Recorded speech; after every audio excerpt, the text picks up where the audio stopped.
तो ये जो लोग मारण क्रिया होती है, पहले तो सर ये मारण क्रिया है क्या? अगर किसी के ऊपर हो रखी है तो उसके सिम्पटम्स क्या होते हैं? देखो, मारण क्रिया करने वाला जो करता है शमशान में होगा या कब्रिस्तान में। मारण में एक हांडी उड़ती है। तो आजकल एक चीज़ और होती है कोक बंधन।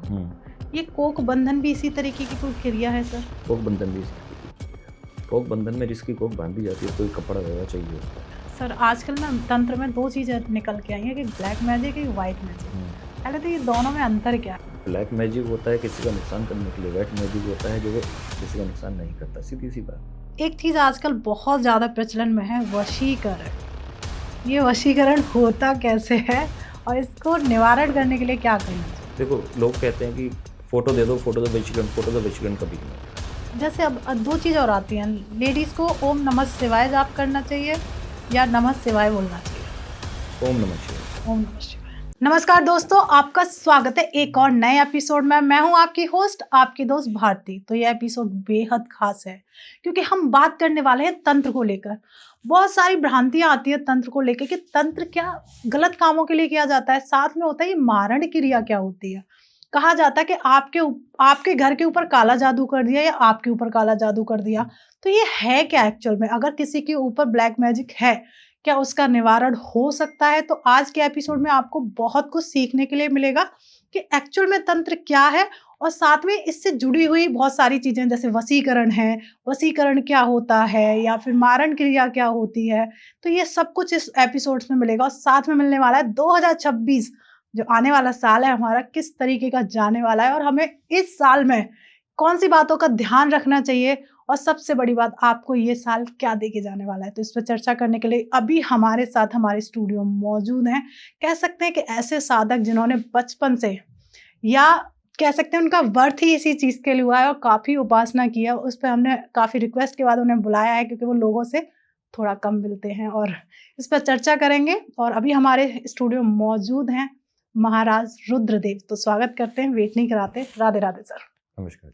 कैसे हैं सर आप? आशीर्वाद प्रभु। सर जैसे बहुत सारे आजकल एपिसोड्स ना तंत्र को लेके बहुत ज्यादा आ रहे हैं, तो सबसे पहले मैं जानना चाहती हूँ ये तंत्र है क्या एक्चुअल में? तंत्र को जानने के लिए तंत्र, मंत्र, यंत्र सब जानना पड़ेगा। बिल्कुल सर। ये सब चीजें हैं क्या। हम्म। तो आप ये इस तरीके से जान सकते हो। चालू होता है गुरु से। इसमें तंत्र, मंत्र, यंत्र, गुरु, साधक, ये 5 लोग हैं। 5 आइडेंटिटी आप कहिए कि जो शामिल होती है।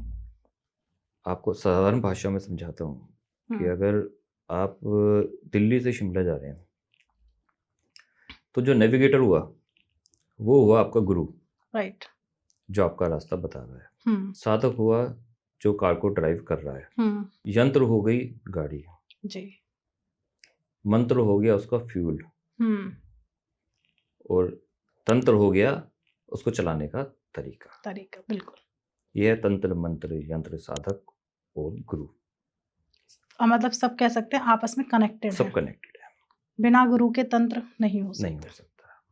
पर तंत्र को लेके जो ये भ्रांतियां हैं कि तंत्र ना गलत कामों के लिए किया जाता है, या किसी के ऊपर एक तरीके का ऐसा मैजिक कि उसकी पूरी लाइफ खत्म कर देंगे, मतलब इसी चीज की यही सारी बातें बाहर निकल के आती हैं, यही सारी चीजें कहते हैं लोग कि यार तंत्र करना बहुत नेगेटिव चीज है। निर्भर करता है कौन आदमी क्या करवाना चाह रहा है और करने वाला किस तरह का करना चाहता है। मैं तो गलत नहीं करता। मैं कोई मेरे पास आएगा बोलेगा भी से गलत करना, तो हम तो नहीं करते। करते हैं लोग, दुनिया है करती है, किसी को दुश्मनी है करवाते हैं, किसी को अपनी किसी की कोख बनवानी है, किसी को उसके बच्चों से एलर्जी है, बहुत सी दिक्कतें आती हैं, तो वो उसमें तंत्र मंत्र इन सब चीज़ों से करवाते हैं। ब्लैक मैजिक हम नहीं करते, हम काला जादू नहीं करते, हम रिमूव करते हैं, हम करते नहीं हैं। हाँ, अच्छी चीज़ों के लिए भी होती हैं चीज़ें, ये कुछ अच्छी चीज़ों के लिए भी हम जैसे तंत्र करते हैं तो आप उसमें साधना करके शक्ति को हासिल कर सकते हो। बाकी इस्तेमाल जो ये चीज़ें होती हैं वो गलत चीज़ों के लिए ज़्यादा होती हैं। अगर हम करेंगे तो रिमूव कर देंगे, तंत्र मंत्र साधना से हम रिमूव कर देंगे। दोनों चीज़ें हैं। ठीक है, तो मतलब जो लोगों के ऊपर गलत हो रखा है उसका रिमूवल आप करते हैं? हाँ बिल्कुल। तो ये जो लोग मारण क्रिया होती है, पहले तो सर ये मारण क्रिया है क्या? अगर किसी के ऊपर हो रखी है तो उसके सिम्टम्स क्या होते हैं? देखो, मारण क्रिया करने वाला जो करता है शमशान में होगा या कब्रिस्तान में। मारण में एक हांडी उड़ती है जी। हांडी भी 2 तरीके से उड़ती है। एक नॉर्मल हांडी और एक होती है ढैया। अगर जो साधक है उसको मारण के बारे में समझ है, जैसे कोई मेरे ऊपर मारण छोड़ता है तो मुझे पता चल जाएगा, ओके मेरे पास आवाज निकलेगी, शू करके आवाज आएगी, मैं समझ ओके जाऊंगा कि हाँ भाई हम्म मेरे ऊपर किसी ने मारण छोड़ दिया। हम्म मैं ऐसी बात उससे अपना बचाव कर लूंगा ओके और उसको वापस जिसने छोड़ी है उसी पे बैक कर दूंगा। ठीक है जिसको नहीं पता, हम्म जिसको अधिकतर तो साधक होते नहीं है, कोई सही वहां तक जा भी नहीं पाता कि उन चीजों को समझ सके। बिल्कुल बिल्कुल सर और किसी ने, वैसे तो ये बहुत एंड स्टेज है, उड़ाना ही कोई आसान काम नहीं है, हांडी उड़ाना कोई आसान काम नहीं है। बिल्कुल बिल्कुल सर ये बहुत कोई काबिल इंसान होगा तो वही उड़ा सकता है। हम्म उसने मारन में हांडी उड़ा दी, और जब हांडी वहां पे आती है, किसी भी अमुक नाम से उसने हांडी उड़ा दी, वो आती है, वो 3 बार उसका नाम पुकारती है ओके दरवाजे के बाहर आकर, वो सिर्फ उसी को सुनाई देगा और किसी को नहीं और किसी को सुनाई नहीं देगा। वो दरवाजे के बाहर आ गया, हम्म, आमतौर पे आते हैं लोग, तो वहीं पे उसकी मृत्यु निश्चित निश्चित है, होएगी ही होएगी।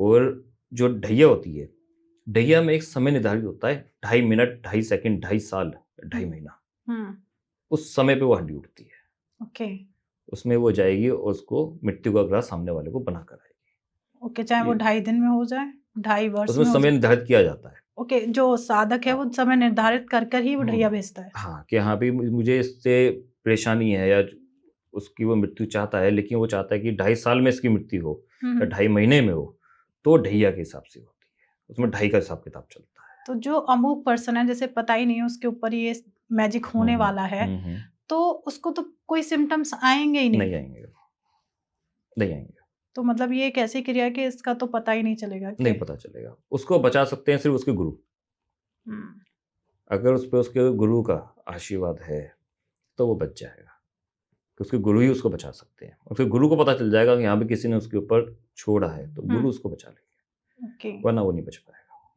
तो खत्म, मतलब ये मृत्यु एक निश्चित है। बहुत बड़ी बात है क्योंकि हर कोई गुरु भी नहीं बनाता है सर नहीं बनाता, ऐसे गुरु मिलते भी नहीं है। नहीं वही चीज तो ऐसी चीज से बचने का कोई एक उपाय या कुछ ऐसी चीजें होती हैं कि लोग अगर ऐसा कोई ब्लैक मैजिक क्योंकि वो घर वाले ही होते हैं प्रॉब्लम्स ना आसपास के लोगों को ही होती है कोई बाहर का तो होगा नहीं या फिर जो लोग बिजनेस करते हैं वो आपस में होता है तो ऐसी चीज से बचने का कोई साधन होता है या इंट्यूशंस पावर को वो स्ट्रॉन्ग करे कि इन चीजों से बच सके देखो, अगर आपको 100% सच बताऊं तो ऐसा रास्ता है नहीं।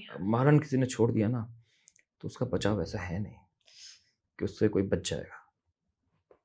इतना काबिल गुरु हो ना, गुरु का उसका बचाना ये मायने करता है। अगर आप उसको चाहे कुछ भी पहना दो, कोई भी यंत्री पहना दो, कुछ भी पहना दो, बच नहीं पाएगा।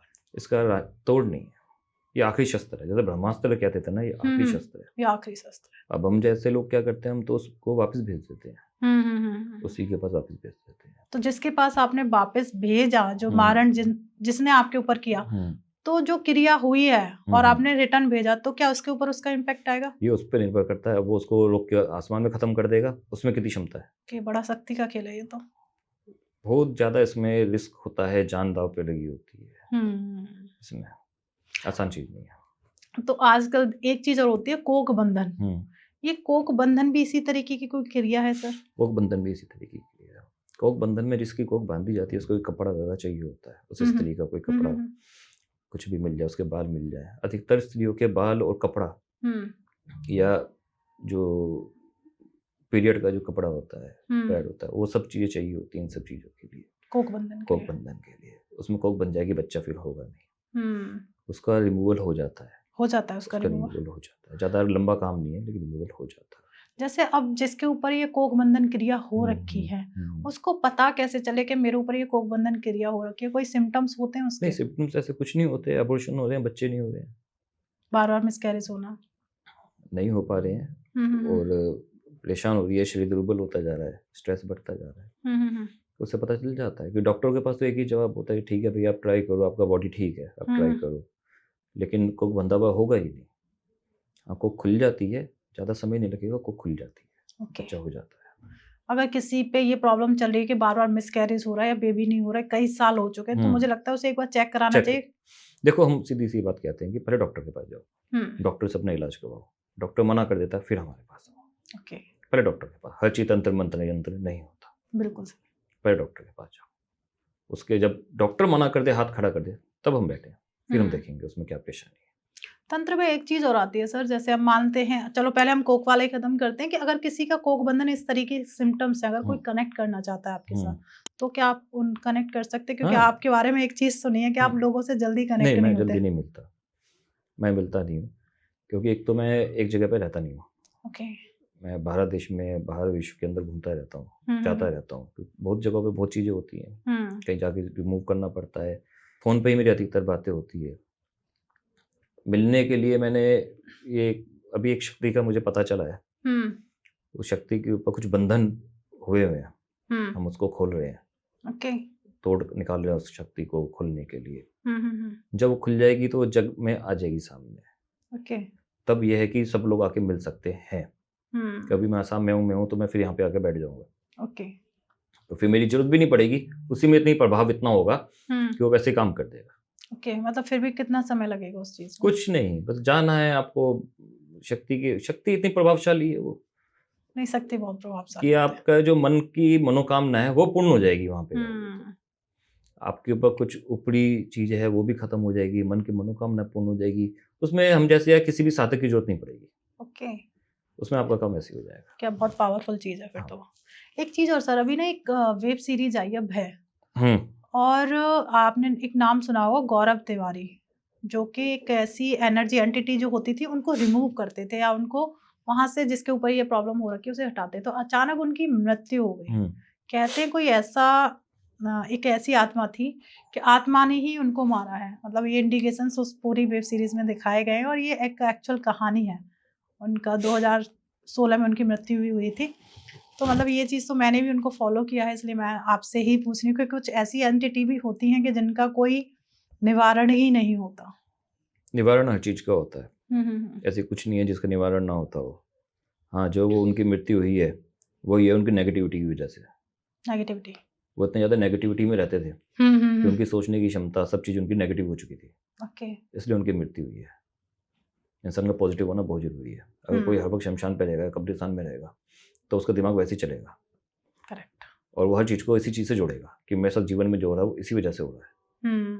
ऐसा कुछ नहीं है कि आत्मा उसके पीछे पड़ी थी, एक स्पेसिफिक आत्मा ने उनकी मृत्यु करी है, ऐसा किसी ने देखा थोड़ी है। नहीं, मतलब जो एक वो उसमें दिखाया गया। मरने वाला मर गया, हाँ। लेकिन नाम डर गया एक आत्मा के ऊपर। जी।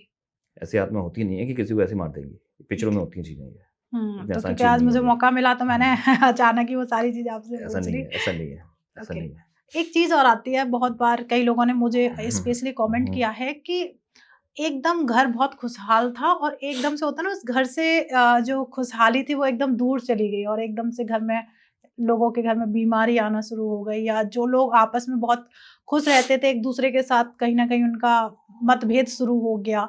तो क्या उनके घर पे कोई ब्लैक मैजिक हुआ है? देखो, ये निर्भर करता है कि वो, आज का इंसान इतना तेज भाग रहा है, हम्म। अपने कुल देवता कुल देवी को भूल गया, हाँ। अपने पितरों को भूल गया। जी। जब वो इनको पूजा नहीं करेगा, उनके पास जाएगा नहीं, तो घर पे तो प्रभाव पड़ेगा। बिल्कुल। अपने कुल देवता के पास जाए, अपने कुल देवी के पास जाए, अपने पितर को शांत करे, घर सुखी हो जाएगा। सबसे ज़्यादा इन्हीं 3 चीज़ों की वजह से घर अशांत होते हैं, इसमें कोई ब्लैक मैजिक नहीं होता। ओके। तो हो सकता है पितृ या कुलदेवी कुलदेवता नाराज हो। नाराज हो। आजकल तो जो पीढ़ी है, क्योंकि कहीं ना कहीं हमारी जो पीढ़ी है उन्होंने हमें इंट्रोड्यूस ही नहीं कराया कि ये हमारे कुलदेवी हैं कुलदेवता हैं। क्या इसका भी पता लगाया जा सकता है कि ये हमारे कुलदेवी और कुलदेवता कौन से हैं, जिनको अपने कुलदेवी और कुलदेव के बारे में नहीं पता? देखो, तो बुजुर्ग ही बताते हैं हम्म। कि भाई कौन है। अगर बुजुर्गों के बारे में नहीं पता, बुजुर्ग नहीं बता पाते, बुजुर्ग जीवित नहीं है, हम्म। तो आपको बताऊं, हमारे सनातन धर्म में सबका बहीखाता चलता है। जी। किसी का हरिद्वार चल रहा है, किसी का आपका और जो गया में चल रहा है, या कहीं और जो तीर्थ प्लेस हैं वहाँ पे चल रहा होता है। उनके अंदर जो पीछे की पीढ़ियाँ होती हैं उन सबका नाम लिखा होता है। जो आपका गोत्र है, आप अपने गोत्र के हिसाब से वहाँ जाएंगे, अपने पंडित से मिलेंगे, वो पंडित आपका बही खाता खोल के बता देगा कि आपके पूर्वज कौन कौन थे, कहाँ कहाँ पे हैं, उनका नंबर क्या है, वो भी बताएगा। उसके पीछे 7 पीढ़ी 10 पीढ़ी का लिखा होता है उसके पास। अच्छा। हाँ जी, आपका भी जो गोत्र है आप जाके पता कीजिए, लिखा होगा आपका। वहाँ जाके ढूंढिए, पता करिए, फिर जो आपका गोत्र है उनके तो कुल देवता कुल देवी एक ही होंगे, दूसरे तो होंगे नहीं। जी जी जी। किसी का भी नंबर मिलता है तो उनसे बात कीजिए कि भाई हमारे कुल देवता कौन है, हमारी कुल देवी कौन है, वो बताएंगे आपको। ओके, ये एक तरीका है जहाँ से हम हाँ, कुलदेवी अगर नहीं कुलदेव। पता तो आप पता कर सकते हो, और आपको जानकारी भी होगी कि आपके जो पूर्वज थे जैसे पितरों का होता है कि पितर हमारे नाराज हो गए जी या वो प्रेत योनि में चले गए, जी जी जी, तो उसमें कौन किसकी मृत्यु कैसे हुई वो लिखा हुआ होता वो है। लिखा होता है उसके अंदर बही खाते में। ओके। तो उसमें पता करो कि हम्म पिछली 2 पीढ़ी जो थी वो किस तरह से मृत्यु के ग्रास में गए, कौन-कौन गया, हम्म। कैसे गया, फिर उस हिसाब से उनका तर्पण करो, ओके तो जिससे कि शांति मिल जाएगी घर में। ओके। फिर कई लोगों का होता है कि ये घर को कील दिया गया है या फिर घर को बांध दिया गया है, तो हुँ। ऐसी भी क्रियाएं होती हैं सर? हाँ, बिल्कुल होती है। बिल्कुल होती हैं, घर को भी बाँध देते हैं, घर को भी कील देते हैं, बिल्कुल होती हैं। तो उसके जैसे आपने मारण के बारे में बताया था, हुँ। इसकी भी क्या क्रिया होती है? मतलब क्या वहाँ पे जो बाँधने वाले होते हैं, वो वहाँ आकर वो क्रिया करते हैं या फिर ब बैठे-बैठे ही जहाँ से वो साधना कर रहे हैं, वहीं से उस घर को नहीं, बंद? नहीं, घर में कुछ छोड़ा जाता है उसमें। उसके अंदर जैसे डाल दिया, कोई चीज़ डाल दी, हुँ। राई डाल दी कुछ इस तरह की, पढ़ के राई डाल दी, तो उससे हो जाएगा। या किसी ने काम वाली से बात कर ली, काम वाली को मिला लिया, पैसे दे दिए, फिर जाके उस घर के अंदर ये चीज़ डाल दे, ये चीज़ छुपा दे। जी। उसने जाके छुपा दी, तो उसका असर आ जाएगा घर के अंदर। अच्छा। अशांति हो जाएगी घर के अंदर, थोड़ा-सा दिमाग डिस्टर्ब रहने लग जाएगा, सपने गलत आने लग जाएँगे, हुँ। परेशानी हो जाएगी। इसमें लग जाता है कि बंधी हुई है चीज़ ये। ओके। कुल देवता तो कुल देवी जो होती हैं, इनसे आपको पितरों से आपको परेशानी होगी, काम-धंधे में परेशानी होगी, आपका काम-धंधा ठीक से नहीं चलेगा, आपके घर में झगड़े होने चालू हो जाएँगे। अगर कुलदेवी और पितृ ना आ जाएँ तो? हाँ, घर में झगड़े हो जाएँगे, पुत्र और पिता के अंदर झगड़े चालू हो जाएँगे, हुँ। बेफ़ालतू में झगड़े। आप सोचोगे तो कहेगा यार ये तो मतलब कि बात ही क्यों नहीं हुआ? थी। क्यों हुआ? मुझे समझ ही नहीं आया, इसका तो कोई मतलब ही नहीं था, झगड़े हुँ। हो गए ये। बाँधने के अंदर अशांति बहुत बुरी तरीके से हो जाएगी, अच्छा। दिमाग काम ही नहीं करेगा, बिल्कुल भी। ओके। हर चीज़ गलत होने लग जाएगी घर के अंदर। रसोई खुली छोड़ मतलब रसोई के अंदर आप गैस खुली छोड़ दोगे, हुँ। अग्नि का डर रहेगा कि वो बाँधेगा उसमें।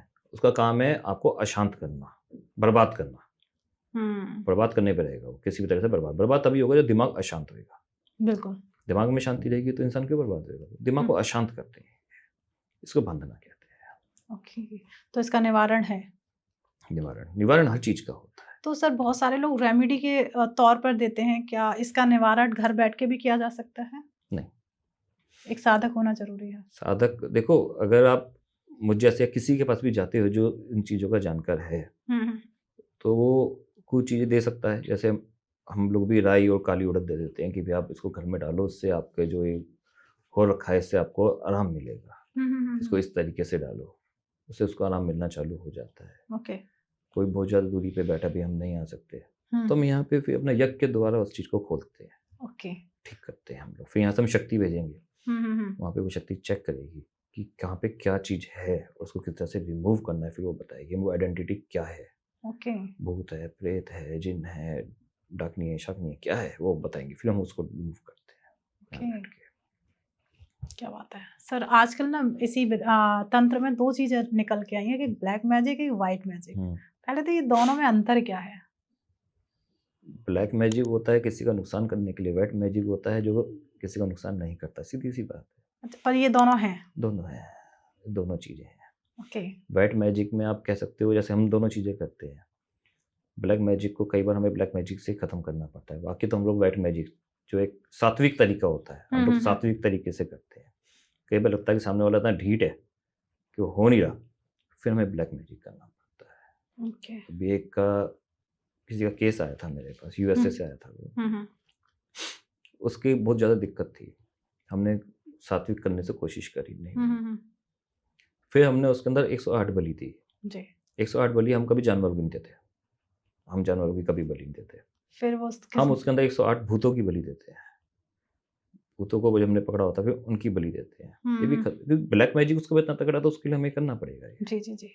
फिर हमने उसको पहले कहा था देख हम ये इस तरह से क्रिया करेंगे। हुँ। इस क्रिया का ये नुकसान है, ये फ़ायदा है। इसका एक नुकसान भी होगा कि ब्लैक मैजिक है तो इसका नुकसान भी होगा। ओके। ये मत सोच कि ये जो परेशानी इससे तो पार पा लेगा। हुँ। लेकिन साथ में एक परेशानी भी लेकर आएगी। परेशानी किस तरीके से लेकर आएगी जैसे तुम्हें अभी प्रेज़ेंटेशन अपनी देनी है। हुँ। प्रेज़ेंटेशन बहुत अच्छी बनाएगी लेकिन वो फ़ेल हो जाएगी। फ़ेल हो जाएगी, ओके। ये परेशानी इस तरीके से आएगी। ओके, मतलब एक निचले स्तर पे आएगी हाँ, पर निचले इतनी स्तर पे आएगी लेकिन आएगी। जो आएगी। काली चीज़ जो होती है, गलत हुँ। चीज़ होएगी अपने साथ एक चीज़ गलत लेकर आएगी। ओके। आपको बड़ी परेशानी से ख़त्म कर दिया लेकिन छोटी परेशानी आपको देके जाएगी। हुँ। अगर आप उसके लिए हो तैयार तो हम कर देते हैं। उसने कहा मैं तैयार हूँ, ठीक है अभी कर देते हैं। ओके। फिर करा हमने। तो क्या ये सच में भूत वग़ैरह होते हैं या हाँ, उनकी नहीं बलि होते हैं। देना? होते हैं। आजकल जितने लोग हैं वो मुर्गों की बलि देते हैं, बकरे की बलि देते हैं। कोई ज़्यादा संपन्न हुआ तो वो भैंस की बलि देता है। हम नहीं देते, हम जानवरों की बलि नहीं देते, ये बिल्कुल बलि नहीं। प्रथा क्यों चली सर? पुरानी चल रही है, पुरानी चल रही है तो चला रहे हैं लोग। कईयों के तो धर्म के अंदर है, कईयों की जातियों के अंदर है कि बलि देनी ही देनी है। अब ठाकुरों में बलि बहुत चलती है, आप भी ठाकुर हो जी जी जी तो बलि बहुत चलती है बिल्कुल बिल्कुल चलती है। इनमें।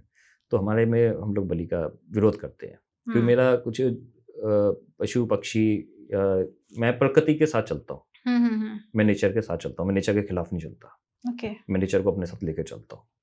तो नेचर के द्वारा ही घर की शुद्धिकरण किया जा सकता है। हाँ बिल्कुल तो किया। ऐसे वो कौन सी नेचर के या फिर ऐसे वो कौन से प्लांट्स हैं जिन्हें घर में लगाएं और घर में वृद्धि बढ़ती चली जाए? प्लांट तो मैडम कोई भी लगा लो, प्लांट तो सारे अच्छे होते हैं, ओके। लेकिन ये है कि घर की जो महिला होती है थोड़ा सा उसको समझदार बनना चाहिए। आजकल क्या है कि फैमिली टूट रही है, जॉइंट फैमिलियाँ नहीं है, बिल्कुल नहीं है। परिवार टूट रहे हैं, तो इनको बुद्धि ही नहीं है कि किस तरीके से घर को चलाना है। घर की महिला को चाहिए कि सुबह जल्दी उठे, नहाए, मंदिर में जाए, अपना घी का दिया जलाए, रसोई में जाए, अपना दिया जलाए गैस से दूर। उसके बाद खाने की तैयारी करे, रात को सोने से पहले रसोई को पूरा साफ करे, और कुत्ते की रोटी निकाले, सुबह पहले रोटी गाय की निकाले जी। इससे उसका देखो सुबह जल्दी नहाने से, पूजा करने से क्या होगा कि शरीर साफ हो गया, मन स्वच्छ हो गया, बिल्कुल। खाना जो बनाएगी उसमें अमृत आ जाएगा। फिर जो रात तक का जो झगड़ा है परिवार में, वो झगड़ा ना सुबह सुबह एकदम से खत्म हो जाएगा दिमाग से। ना ही पूजा करी और रसोई में चली गई ना, झगड़ा खत्म। झगड़ा खत्म हो गया तो जो अब क्या होता है कि जब इंसान जो सोचता है, जो मन के जो भाव चल रहे हैं ना, वही भोजन में आते हैं जी। जब मन के भाव ही अच्छे हो गए तो भोजन भी अच्छा बनेगा, वो अमृत बन जाएगा। वो अमृत बनेगा तो खाने वाला खाएगा तो उसके शरीर को लगेगा, शरीर को लगेगा तो मन साफ सुथरा होगा, साफ सुथरा हो जाएगा, घर में खुशहाली रहेगी, राइट। शांति रहेगी। ये बहुत छोटी छोटी चीजें हैं, कर लें तो सबसे बढ़िया। बाकी तो भटकते रहो, दुनिया में भटकाव की कमी नहीं है, भटकते रहो, जिसके पास जाना है भटकाता रहेगा, पैसे लेता रहेगा। करेक्ट। इसी के साथ जैसे आपने बहुत अच्छा बताया कि एक ये जो हमारी पीढ़ी दर पीढ़ी चलता आ रहा है कि जहाँ पर सुबह उठो, स्नान करो, पूजा पाठ करो, उसी के साथ ही एक चीज़ बताइए कि महिलाओं को घर में खुशहाली रखने के लिए कोई पर्टिकुलरली कोई एक ऐसी क्रिया या कोई ऐसी पूजा पाठ या कोई मंत्र करना चाहिए जिसके द्वारा और घर में शांति आए? देखो पूजा पाठ में तो आप हनुमान चालीसा डेली पढ़िए, रामबाण भी आप डेली करिए, दुर्गा सप्तशती मैं नहीं कहता कि हर किसी को पढ़नी चाहिए, इसका एक तरीका होता है पढ़ने का, बहुत पावरफुल चीज़ है। कई लोग कहते हैं कि दुर्गा सप्तशती पढ़ो, आप इसमें ये अध्याय पढ़ लो आपके लिए ठीक होगा, नहीं पढ़ना चाहिए, ये बहुत पावरफुल चीज़ है। आप ये चीज़ें करो, इसी से दिमाग और मन शांत रहेगा। ज़्यादा पूजा पाठ में भी नहीं कहूँगा महिलाओं को ज़्यादा पूजा पाठ में जाना चाहिए, घर कौन संभालेगा, घर कैसे संभालोगी, पूजा पाठ में बैठी रहोगी। एक ही घर को भी संभालना है, क्योंकि वो देखो जो महिला है ना वो भी एक प्रकृति का रूप है।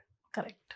अगर वो इन्हीं चीज़ों में रहेगी तो बाकी, जैसे प्रकृति पेड़ है, पेड़ ने छाया दे रखी है, पक्षियों को फल दे रखा है, पक्षी उस पर रहते भी हैं, फल भी देती है, वो लोग फल भी खाते हैं, लोग उसके नीचे सोते भी हैं। वैसे ही महिला होती है परिवार के अंदर, जिसने सबको संभाला हुआ है, जिसका काम है सबको संभालना।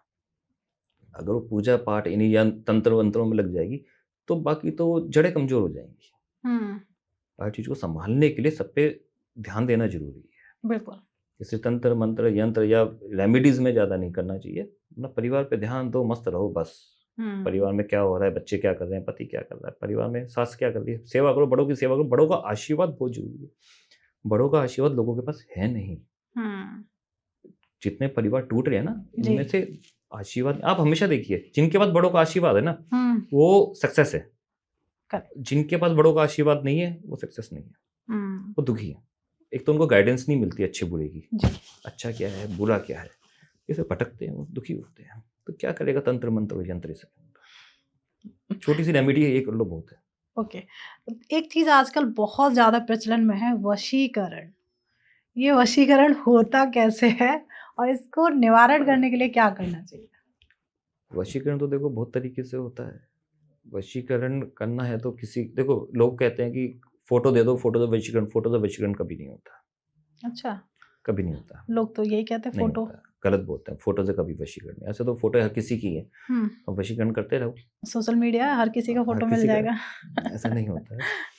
वशीकरण करने के लिए उसके बाल जरूरी चाहिए होते हैं, बाल चाहिए, कपड़ा चाहिए, वशीकरण तब होता है, वशीकरण हो जाता है। लेकिन वशीकरण कोई उपाय नहीं है सामने वाले को पाने के लिए, कि वशीकरण करने पे सामने वाले की जो बुद्धि है वो आपके अनुसार चलेगी, उसकी अपनी सोचने की क्षमता खत्म हो जाएगी। ओके, जिसके ऊपर वशीकरण हो रखा है। हाँ, उसकी अपनी सोचने की क्षमता खत्म हो जाएगी। तो अगर स्लेव ही बनाना है तो अलग बात है, वो तो स्लेव बना रहे हो आप उसको, वो चीज़ अलग है।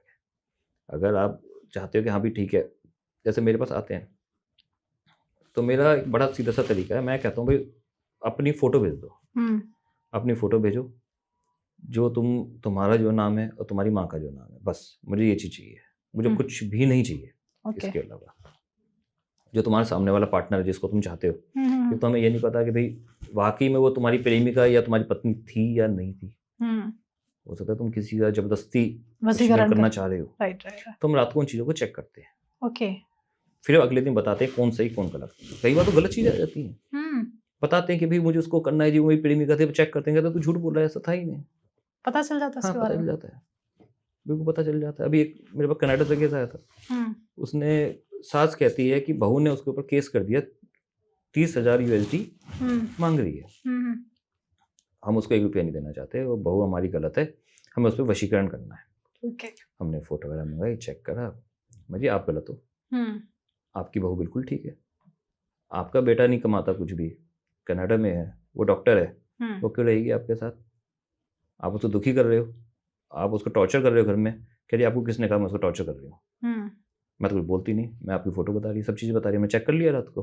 क्या आपने ऐसे शब्द नहीं बोले अपनी बहू को? बोले हाँ बोले, तो क्या वो मेरी बहू है, मैं बोल सकती हूँ। गलत चीज़ गलत है, आप गलत काम नहीं कर सकते। और आपने बहू को आपने परेशान किया तो मैं उसे आपके खिलाफ मैं खड़ा हूँ यहाँ पे।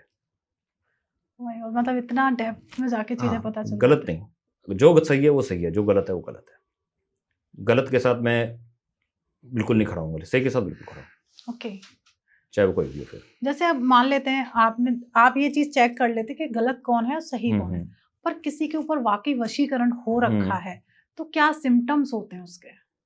मैडम सिम्टम्स क्या होते हैं उसके? बाल थोड़ा खोल के रखेगी, आंखें थोड़ी सी सूज जाएंगी उसकी, क्योंकि वो अपनी सोच में चल ही नहीं रहा या चल नहीं रही है। दिमाग ढंग से काम नहीं करेगा, आप बोलोगे कुछ सुनाई नहीं देगा, कहीं और किसी और उसमें रहेगा दिमाग। ये वशीकरण के सिम्टम्स होते हैं। ओके, ठीक हो जाते हैं लेकिन ये तो मतलब एक कनेक्ट करने के बाद ही उस चीज का निवारण हो जाता है, हो जाती है चीजें, ठीक हो जाती है। ओके सर, ये यंत्र की बहुत चर्चा होती है कि यंत्र बहुत पावरफुल होते हैं, तो ये यंत्र क्या होते हैं? अगर कोई आपसे कनेक्ट करना चाहता है, यंत्र लेना चाहता है, तो क्या ले सकता है आपसे? देखो, यंत्र आजकल बाजार में जो चल रहे हैं वो प्लास्टिक के चल रहे हैं। हाँ, प्लास्टिक के यंत्र नहीं होते हैं, वो तो एक बनाई हुई चीज है कि आपने मशीन पे बना दी और बेच दी। जी जी जी। यंत्र जो बनता है वो हमेशा मेटल पे बनता है। मैं बार बार आपको कह रहा हूँ, हम प्रकृति को, नेचर को साथ रखकर चलते हैं। यंत्र बनाने के लिए भी हमें नेचर को अपने साथ रखना पड़ता है। जो नेचर की जो धातु है, प्रकृति की जो धातु है, उससे यंत्र बनता है। चाहे वो पीतल हो, चाहे वो तांबा हो, चांदी हो, सोना हो, ये सामने वाले के फाइनेंशियल इस पर निर्भर करता है कि वो कितना सक्षम है, वो किस मेटल में अपना यंत्र बनवाना चाहता है। वो यंत्र हम बनाते हैं, हाथ से बनाते हैं यंत्र। जी, जी, जी। जो बनाते हैं, हमारे कोई डाई का नहीं, कोई मशीन का सर, हम लोग अपने हाथ से यंत्र बनाते हैं। फिर उसकी पूजा करते हैं, पूजा करके प्रॉपर तरीके से आपको दिया जाएगा। फिर हर पूर्णिमा पे आपको उसकी पूजा करनी ही पड़ेगी। ओके, ये नहीं कि आपने एक बार अपने ऑफिस या घर में टांग दिया तो बात खत्म हो गई। नहीं, उसको आपको हर महीने चार्ज करना पड़ेगा।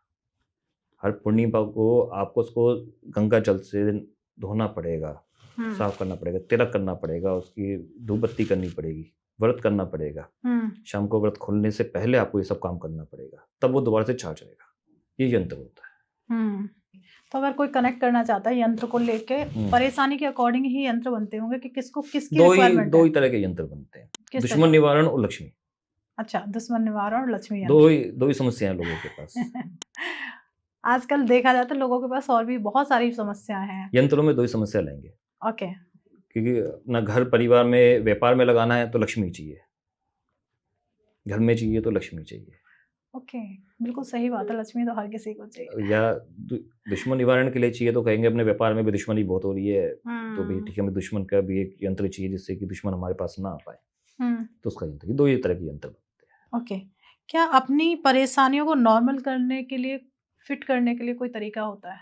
अपनी परेशानियों को देखो, जैसे मैंने आपको अभी बताया था, कुल देवता और हाँ, फितरत। आपने बताया था उनको यही इस बहुत है, आप इनसे कर लोगे ना परेशानी से बाहर निकल जाओगे। और सबसे बड़ी बात है सर 2026 आने वाला है, तो ये साल कैसा देखो रहेगा? 2026 में आपको सही बताऊं, मैं एस्ट्रोलॉजर नहीं हूँ, लेकिन मैं जो बताना चाह रहा हूँ, हुँ, आज प्रगति के लिए प्रकृति का विनाश किया, जी।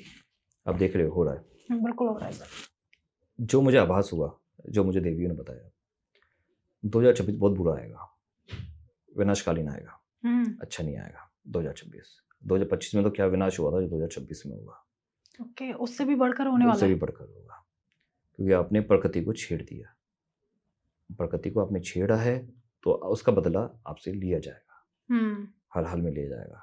अभी तक जितना पशु पक्षी था वो सब साइलेंट था, चुप था, नहीं बोलता था, कुछ भी कोई भी कुछ कहे वो शांत रहता है। चींटी भी अपने बिलों में रहती है, बाहर नहीं आती। हुँ, अब ये सब बाहर आएंगे। 2026 में इंसान और इनका आमना सामना होगा। ओके, होगा जब इनका आमना सामना होगा तब समुंदर भी हिलेगा, समुंदर में भी हलचल होगी। विनाश केवल यहाँ पे नहीं होगा धरती पे, ये समुद्र में भी होगी हिलचल। हुँ, समुद्र भी पूरा साथ देगा और विनाश भी इस तरीके होगा जो हमारी सोच से विपरीत है। पैसा बचाओ, फालतू में पैसा मत उड़ाओ। 2026 के लिए पैसा बचाओ, बुरे वक्त में पैसा ही काम आएगा, बिल्कुल सही बात है। इसलिए पैसा बचाओ। लेकिन आएगा जरूर, होगा जरूर, बहुत बुरा होगा। पर लोगों का तो ये कहना है कि 2026 अच्छा जाने नहीं, वाला है। अच्छा नहीं जाएगा। लाखों करोड़ों के प्रोजेक्ट आपके धरे रह जाएंगे। लाखों करोड़ों के जो प्रोजेक्ट लगे हैं ना, जो बने हैं, सब खत्म हो जाएंगे, स्वाहा हो जाएंगे। क्योंकि अभी अरावली जो है वहाँ पे छेड़छाड़ हुई है। बहुत बुरा होगा। अरावली में छेड़छाड़ हुई है आपकी, अंडमान निकोबार में भी सुनने में आएगा, वहाँ पे भी 10 मिलियन पेड़ों को कटिंग हो रही है। हुँ, बहुत कुछ हो रहा है। तो जो इनकी जानवरों की जो चिक पुकार होती है ना, वो हुँ, ईश्वर तक जाती है। बिल्कुल। हम इनको बोलते हैं बिन बोली का फकीर। हुँ, ये बोलते नहीं है, इनको सिर्फ एक ही चीज चाहिए होती है, भोजन। ये बहुत फकीर होते हैं ये। और जब कोई फकीर होता है ना तो उसकी हाय बहुत बुरी होती है। हुँ, तो ईश्वर तक जाएगी और वापिस आएगी ना तो बहुत बुरे रूप में वापिस आएगी। 2026 विनाशकालीन 26 में जाएगा ये, ओह माय अच्छा नहीं गॉड! जाएगा। संभल के रहो, अपना पैसा बचा के चलो बस, हुँ, हुँ, आने हुँ, वाले वक्त के लिए। बिगाड़ो मत। आजकल समाज के अंदर पार्टियां हो रही हैं, शराब चल रही है, अपना उल्टा सीधा घूम रहे हैं, फिर रहे हैं, उजाड़ रहे हैं पैसा। बचाओ, हुँ, जितना बचा सकते हो उतना बचाओ, समझ जाओगे। प्रकृति को बचाओ, पेड़ पौधे लगाओ, जानवरों की रक्षा करो, संभालो उनको, वरना हुँ। तो बहुत बुरा है मैडम। कि ये मतलब कहूँगा मैं। पहली बार ही मैंने सुना है, बाकी इतने पॉडकास्ट कर चुकी हूँ, सब लोगों का देखो, कहना है सब जो बहुत। सुनाते हैं ना वो सुनाते हैं जो सामने वाला सुनना चाहता है। हुँ, सुख, सामने वाला सुख सुनना चाहता है, हुँ, लेकिन मेरे साथ ऐसा नहीं है। मैं बोलूंगा वो जो सत्य होगा। सुख और असुख से मुझे कोई मतलब नहीं है। हुँ, जो हुँ, सत्य होगा मैं सामने वाले को बोल दूंगा, चाहे उसको बुरा लगे चाहे अच्छा लगे। ओके। मैं गलत बात तो बोलता नहीं, जो हुँ, सही है वही बोलूंगा, सत्य बस। ये बात थोड़ा-सा शौक लगा मुझे भी सुन के 2026 को कहीं न कहीं और परेशानी लेके आने वाली बहुत है। ज़्यादा, थोड़ी नहीं, बहुत ज़्यादा परेशानी लाएगा। तो मतलब क्या कोई है ऐसा निवारण या नहीं, कोई कुछ? निवारण नहीं है, कोई निवारण नहीं है उस चीज़ कोई का? निवारण नहीं है। जितना विनाश होगा उतना तो कहाँ से निवारण होगा।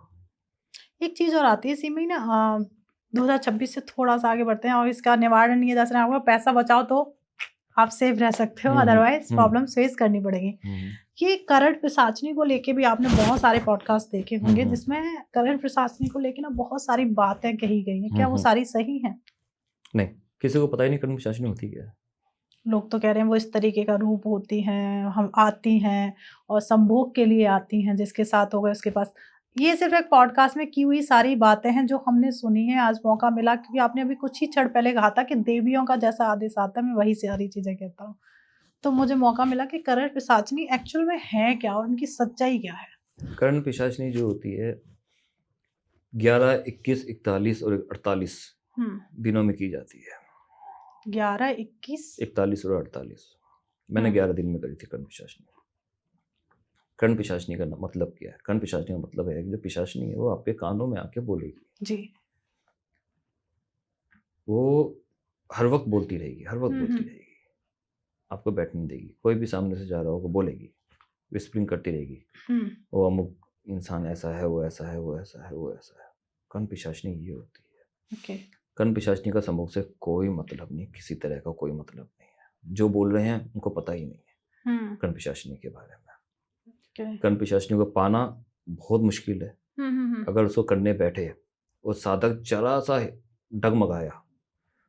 ये जरूर होता है कि जब कर्ण पिशाचनी करने बैठते हैं, जैसे कर्ण पिशाचनी मैंने करी थी, 11 दिन सिर्फ कच्चा दूध पिया था, अच्छा, उसके अलावा कुछ नहीं। पानी कर्ण- भी नहीं? नहीं, घर में नहीं होती है, एकांत जगह पे एक बंद कमरे में होती है। जब ये आती है तो बहुत ज़्यादा माया दिखाती है। माया क्या दिखाएगी कि सुंदर स्त्री के रूप में भी आएगी, आपको सोना भी दिखाएगी, चांदी भी दिखाएगी, मल मूत्र भी डालेगा आपके ऊपर, मन विचलित भी होगा। अगर मन विचलित हो गया, डर गए, सहम गए, तो पागल होने वाली क्षमता तक पहुंच जाओगे। कर्ण पिशाचनी कोई साधारण चीज़ नहीं है, बहुत खतरनाक चीज़ है।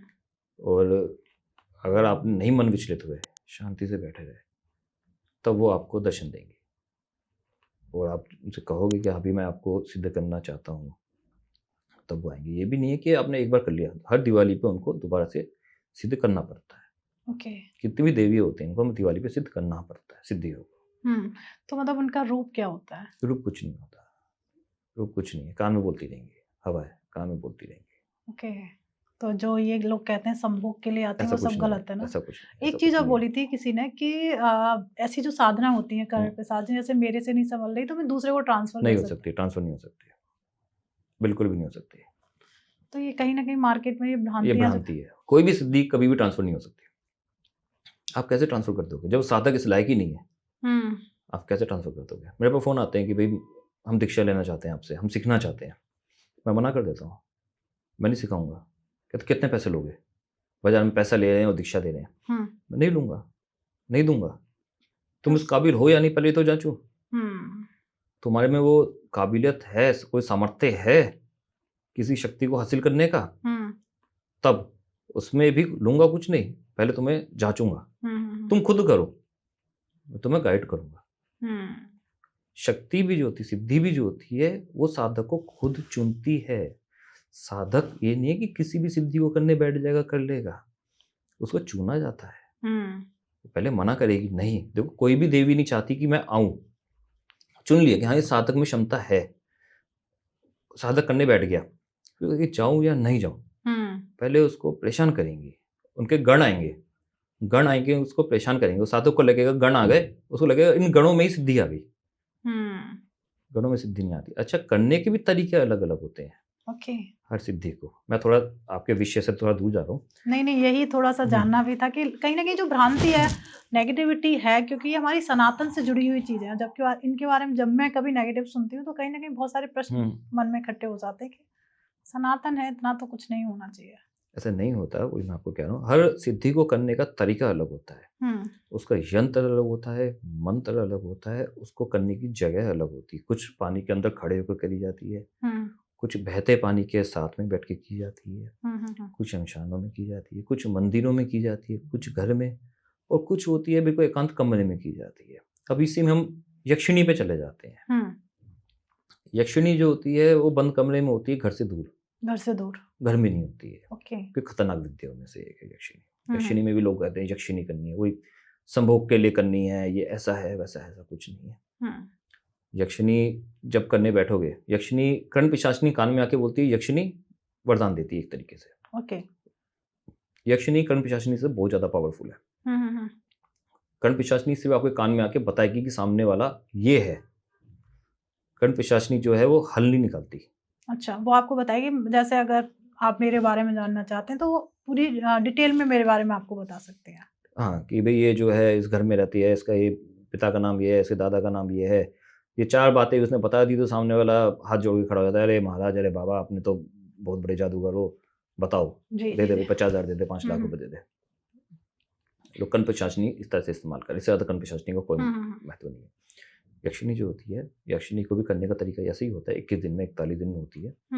उसका जो मंत्र आप जाप करोगे, उसके अंदर आपको उनका जब पूजा पाठ करोगे, आप उनका जब जप रहे हो, भोजन रखना पड़ेगा उनके लिए। आपको साधना में जब बैठे हो, ध्यान लगाना पड़ेगा। वो भी आने से पहले बहुत परेशान करेगी, बहुत परेशान। ये है कि आप यक्षिणी माँ के रूप में करोगे या प्रीतम के रूप में करोगे, प्रेयसी के रूप में करोगे, ये आप पे निर्भर करता है। अगर आपने प्रेयसी के रूप में करा तो जिंदगी बर्बाद हो जाएगी। क्यों? क्योंकि हर वक्त वो कहेंगी, हर वक्त कहेंगी आओ संभोग करो। ये आप पे निर्भर नहीं करता, हर वक्त। हर वक्त जीना दुश्वार हो जाएगा। और वो माँ नहीं, की वो पसंद आपने प्रेयसी के रूप में उनको कर लिया तो वो आपकी पत्नी से आपके संबंधों को विच्छेद करवा देगी। प्रेमिका है ना, पत्नी नहीं रख सकते, जी। किसी बाहर किसी स्त्री को देख ही नहीं सकते, हम्म। कि प्रेमिका है तो प्रेमिका की तरह चलेगी, फिर वो ओके। जिंदगी खराब कर देगी, बच नहीं सकता। फिर तुम बोलोगे कि भाई मुझे इसका तोड़ निकालना है, मुझे इनसे छुटकारा नहीं मिलेगा।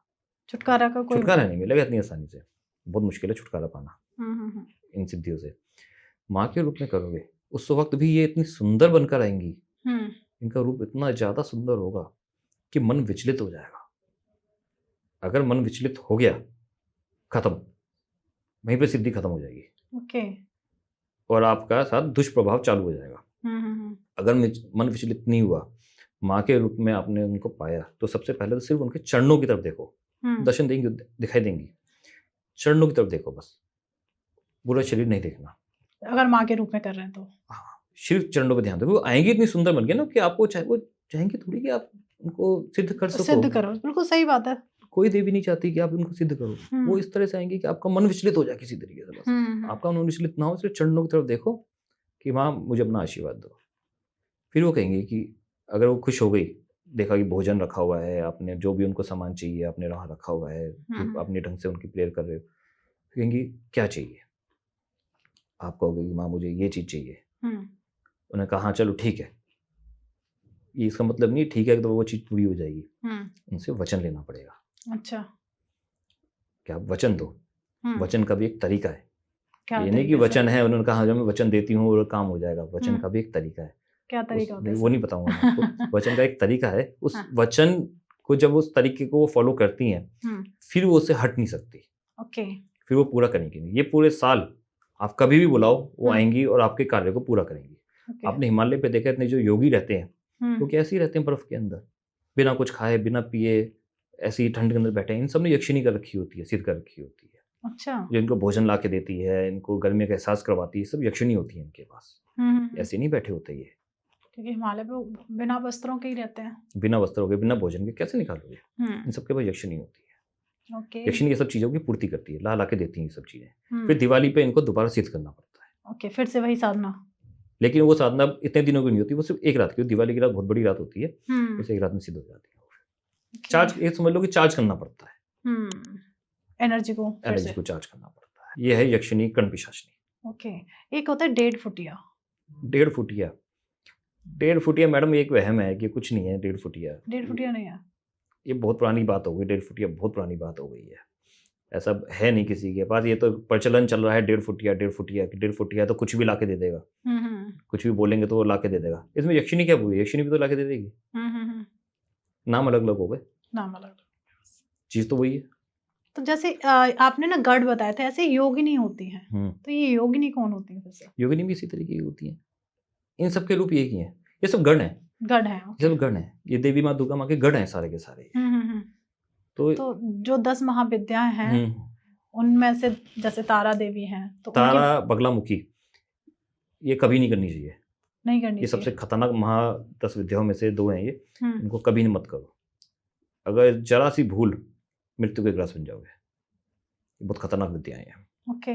लोग बैठे हुए हैं बगलामुखी करने के लिए, बगलामुखी करेंगे। फिर मैं आपके सवाल से थोड़ा दूर जा रहा हूँ। बगलामुखी करते हैं, बगलामुखी के अंदर भी कुछ चीज़ों का ध्यान रखना पड़ता है। पीले कपड़े, पीली माला, पीला यंत्र, पीला आसन, पीला टीका, पीला जो मिष्ठान रहेगा वो पीला रहेगा। उसके बाद मंत्र जो पढ़ोगे, मंत्र का जो मात्राएं हैं वो ढंग से आपको बोलना पड़ेगा। उच्चारण ढंग से करना पड़ेगा। अगर उच्चारण में ढंग से नहीं किया तो वो आपके ऊपर उल्टा हो जाएगा। ओके। बगलामुखी छोड़ेगी नहीं। इनको तो तभी करो जब आपका गुरु ना सक्षम हो बगलामुखी करवाने के लिए और तारा करवाने के लिए, वरना मत करो। ओके।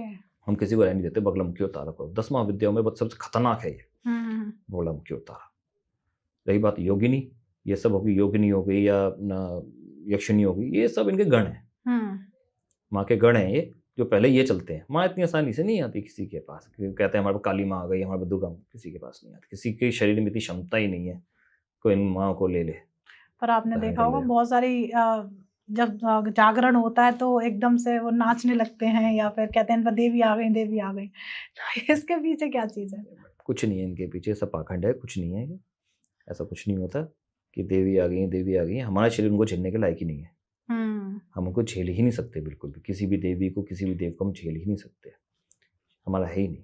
हनुमान जी की जब युद्ध हुआ था बाली से, तो वो अपना एक पूरी ताकत का 1% लेकर गए थे, जिसमें बाली की नसें फटने लग गई थी। तो उन्होंने मना कर दिया था, मैं युद्ध नहीं कर सकता। रावण से जब मुकाबला होने वाला था, तब भी वो अपना बल छोड़ कर गए थे। जब रावण को उन्होंने मुक्का मारा था, रावण बेसुध हो गया था। तो क्या आपको लगता है हनुमान जी किसी के अंदर आ जाएंगे? नहीं। क्या हमारा शरीर है, क्षमता है? यही तो सारे सवाल होते हैं। क्या हम काली माँ, दुर्गा माँ को अपने शरीर में ले सकते हैं, धारण कर सकते हैं? उनके हम गंदे, एक उंगली मात्र भी हम गंदे, मलमूत्र वाला हमारा शरीर, कान में से मैल, नाक में से मैल, मुंह खोलते हैं तो गंद बोलते हैं। हम लोग क्या माँ को धारण कर सकते हैं? कभी नहीं कर सकते। जो कहते हैं झूठ बोलते हैं, समाज में भ्रांतियां फैलाते हैं, किसी में नहीं आता। थोड़ा बहुत कह सकते हो कि यहाँ पे उनके गण जो होते हैं ना, उनकी क्षमता आ जाती है, उसी के बदौलत ये लोग आगे चलते रहते हैं। लेकिन देवियों को कोई अपने अंदर धारण नहीं कर सकता। हमने भी सिद्ध करा हुआ है, हमने काली माँ सिद्ध करी हुई है, दुर्गा माँ सिद्ध करी हुई है, लेकिन ये नहीं कहते कि हमने धारण कर रखा है, हमारे शरीर में आती है। नहीं, सिद्ध की हुई है, सिद्ध करी हुई है। तो सर आपने कौन कौन सी सिद्धि ले रखी है? थोड़ा सा। सिद्धियाँ बहुत सारी हैं, बहुत सारी कर रखी हैं, और वक्त के अनुसार हम उनसे कार्य करवाते हैं। ओके। जैसा वक्त होता है और जैसा कार्य होता है, उस हिसाब से हम उनको करवाते हैं। वैसे तो हम उनको परेशान ही नहीं करते। ओके। हम बहुत आखिरी के अंदर करते हैं। अभी एक केस आया हुआ है मेरे पास मुंबई का, तो उसके अंदर मुझे अभी पूजा करनी है, तो उसके अंदर मैं छिन्नमस्तिका माँ के द्वारा ही करवाऊंगा उस पूजा को। तो आपने 10 महाविद्याओं को अधिकतर तारा तक मैं अभी नहीं गया। तारा मुझे करनी है अभी। ओके। खतरनाक चीज है तारा और बगलामुखी। तारा मैं करूंगा अभी, उसमें करने के बाद देखते हैं क्या होता है। ओके। अभी तोड़ निकाल रहा हूँ। क्योंकि आपने बताया, थोड़ा सा मुझे भी लग रहा है कि कहीं ना कहीं लोग आके अचानक से कहते हैं मेरे पास इतनी सारी सिद्धियां हैं और मैं ये कर सकता हूँ। मतलब थोड़ा सा अहंकार आना अगर सिद्धियों के बाद, क्या वो सही है? नहीं, जो देखो ये कलयुग है। कृष्ण जी ने कहा था कि कलयुग में वही पूजा जाएगा जिसके सर के बाल ज्यादा लंबे होंगे, रुद्राक्ष की माला ज्यादा होंगी, टीका बहुत बड़ा लंबा चौड़ा लगा रखा होगा, रूप धारण जैसा कर रखा होगा, वही सत्य माना जाएगा जी। तो सत्य इन्हीं लोगों को माना जा रहा है। जो अहंकार में आ जाता है वो सत्य नहीं है। शिव जी जब माँ सती हुई थी, तो शिव जी ने उनको लिया और पागलों की तरह घूमे जी। जब माँ सती के शरीर के भाग भारत देश में जगह जगह पे आए, तो शिव जी ने ऐसा क्यों करा? शिव जी उनको गोदी में लगा के, गोदी में रखकर क्यों घूमे, आप बताइए? नहीं पता। प्रेम था, प्रेम में ही तो उन्होंने व्याकुल हो गए थे शिव जी। तो तीसरा नेत्र खोलने वाले थे कि माँ को अपनी गोद में लेके, जब माँ ने अपने आप को यज्ञ के अंदर भस्म कर लिया था, सती हो गई थी, उनको गोद में ले लेके भटक रहे हैं, दुनिया में भटक रहे हैं। शिव जी ने क्या बताया? प्रेम की परिभाषा ये है। बिल्कुल। हम लोग क्या कहते हैं प्रेम की परिभाषा क्या है? 90% लोग कहते हैं प्रेम की परिभाषा है संभोग। संभोग, करेक्ट। प्रेम को समझे नहीं पाए। ईश्वर क्या समझाना चाह रहे हैं वो नहीं समझा। हम क्या समझ रहे हैं? हमने बस वो जाना, हमने रूप को जाना, ये रूप ऐसा है तो ये सत्य है। ईश्वर ने क्या कहा वो नहीं समझा। इसलिए जो आदमी कहता है कि मेरे पास इतनी सिद्धि है, मेरे पास उसको अहंकार है, वो गलत है। एक चीज और आती है ना कि आपने बड़ा अच्छी चीज कही कि आजकल जो 99% संभोग तक सीमित है प्रेम। तो अगर जब तक एक लड़की के पीछे या जितना प्रेम दिखाया जाता है उस रात तक ही दिखाया जाता है, उसके बाद वो सारी चीजें खत्म होती चली जाती है। बिल्कुल। तो प्रेम है ही नहीं। प्रेम नहीं है, प्रेम नहीं है। प्रेम में तो शर्त ही नहीं होती, शर्त ही नहीं है प्रेम में। प्रेम में तो कुछ ऐसा है ही नहीं कि तुम ये करोगे तो मैं ये करूंगा। प्रेम तो निश्चल है, बिल्कुल साफ है प्रेम। प्रेम में तो एक माँ बच्चे का, माँ अपने बच्चे से कुछ नहीं चाहती। जब बच्चा पैदा होता है उसको प्रेम कहते हैं। ये नहीं जो आजकल हो रहा है, ये प्रेम नहीं है। आपके पास भी बहुत सारे सवाल आते होंगे कि मुझे अपनी प्रेमिका को वशीकरण करना है। बहुत बहुत। और मैं तो उनको डांट देता हूँ, मैं उनको डांट देता हूँ, मना कर देता हूँ। कईयों को मैं काउंसलिंग से ठीक कर देता हूँ। जरूरी नहीं है, मैं आपको मैंने पहले भी कहा था, तंत्र मंत्र यंत्र वशीकरण हर चीज। काउंसलिंग भी बहुत बड़ी चीज है। मैं उनको काउंसलिंग से ठीक कर समझा देता हूँ कि तुम ये कर रहे हो, या ये लड़की जो गलत है, तुम जिसके पीछे पढ़ रहे हो लड़की गलत है, इस लड़की के चक्कर में मत पड़ो। ये लड़की तुम्हारे लायक ही नहीं है। हाँ, तुम्हारी पूजा हम कर देंगे, तुम्हारा जीवन साथी ऐसा मिलेगा जीवन भर तुम्हारे साथ चलेगा। हम वो कर देंगे, लेकिन इस लड़की के चक्कर में मत पड़ो। काउंसलिंग से बहुत लोगों को समझ में आ जाती हैं क्या चीजें, बात है, छोड़ नहीं ये देते चीज हैं। बहुत सही है कि कहीं ना कहीं एक सही रास्ता आप लोगों को दे रहे हैं। एक चीज और, जैसे बागेश्वर महाराज हम्म। आपने सुना है, उनके पास कौन सी सिद्धि है कि वो व्यक्ति के बारे में बता देते हैं वो क्या प्रश्न लेके आए हैं और मैडम क्या? मैं कभी मिला नहीं उनसे, जी। मैं कभी मिला भी नहीं, और वो इतनी बड़ी हस्ती है कि उनके बारे में कुछ कहना गलत होगा। पर मतलब कोई ना कोई सिद्धि तो है उनके पास। कुछ मैं शब्द नहीं बोलना चाहता, मैं किसी के बारे में कोई शब्द नहीं बोलता, ना नाम लेके ना वैसे, कोई बिल्कुल नहीं। वो जो कर रहे हैं, जो इंसान जो कर रहा है उसके कर्म जाने। सिद्धि है तो बहुत अच्छी बात है, नहीं है तो बहुत अच्छी बात है, उसके कर्म। मैं आया हूँ तो मैं अपने कर्म पर कर कहीं रहा ना हूँ। कहीं वो सनातन को बहुत आगे लेके जा रहे हैं। ठीक है, अच्छी बात है, हर किसी को लेना चाहिए। जैसे प्रेमानंद जी महाराज हो गए, कुछ नहीं बागेश्वर है, महाराज हो कुछ गए, नहीं है, अच्छी बात है। कि कहीं ना कहीं जब से ये लोगों ने देखना शुरू किया है बहुत सारी चीजों में, जैसे नॉनवेज को लेके। बिल्कुल ठीक कह रहे हैं प्रेमानंद महाराज, ठीक कह रहे हैं अनिरुद्धाचार्य जी जो कह रहे हैं, बिल्कुल ठीक कह रहे हैं।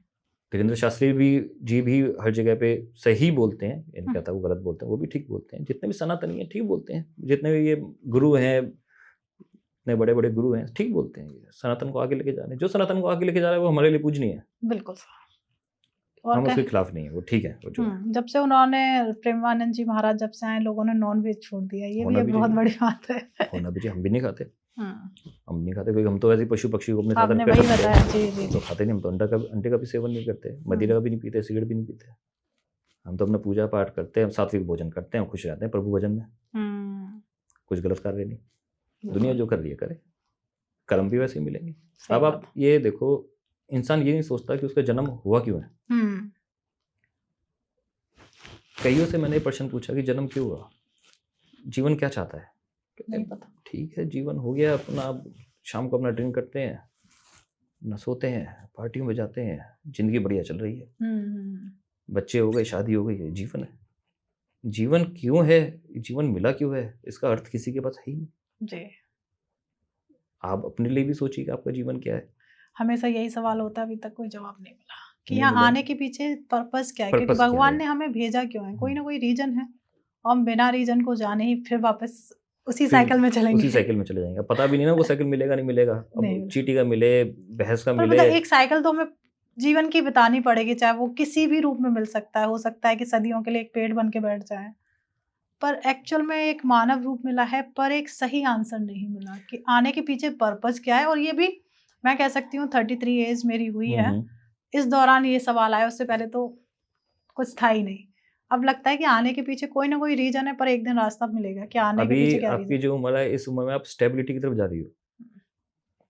जो पहले की चंचलपना था, एक दिमाग में उलझन थी, वो खत्म हो रही है। अब स्टेबिलिटी की तरफ आप जा रहे हो अपने जीवन के अंदर। जब इंसान स्टेबिलिटी की तरफ जाता है तो सोचता है कि जीवन से उसको क्या पाना है, उसका आने का क्या है रास्ता। देखो मैं जो इतना समझ में आया, ना तो फेम कोई मतलब है, ना ये घर का प्रॉपर्टी से कोई मतलब है। एक जो इस दुनिया के आने के पीछे जो एक मेन पर्पस है, वो कब पता चलेगा, पर पता जरूर पड़ेगा। ये मुझे बहुत ज्यादा विश्वास है। पता करने के लिए भी ये चीज आपको खुद ही सोचनी पड़ेगी। शांत बैठ के दिमाग से सोचिए। हमने जीवन लिया, जो मेरा मानना है, हमने मनुष्य जीवन लिया जी। प्रभु ने हमें मनुष्य जीवन दिया, उनकी कृपा थी, हमें मनुष्य जीवन मिला। हमें मिला है इस संसार से गलत चीजों को हटाने के लिए। बिल्कुल। जो उनके भक्त हैं उनके ऊपर से दुख खत्म। ईश्वर कभी नीचे नहीं आता, ईश्वर खुद कभी सामने नहीं आएगा। आपने देखा होगा, लोग मंदिरों में जाते रहते हैं और कहते हैं हम दुखी हैं, हमें सुख मिली नहीं, रोज मंदिर जाते हैं, रोज पूजा पाठ करते हैं, फिर भी दुखी हैं। ईश्वर कभी खुद सामने नहीं आता जी। वो हमेशा कोई ना कोई अपना रिप्रेजेंटेटिव भेजता है। हमने मनुष्य जीवन लिया, अगर ईश्वर को मानते हैं तो हमारा काम है जो लोग गलत हैं उनको हटाओ, जो सत्य के मार्ग पे चल रहे हैं सत्य दिखाओ उनको, सही को सही बोलो, गलत को गलत बोलो।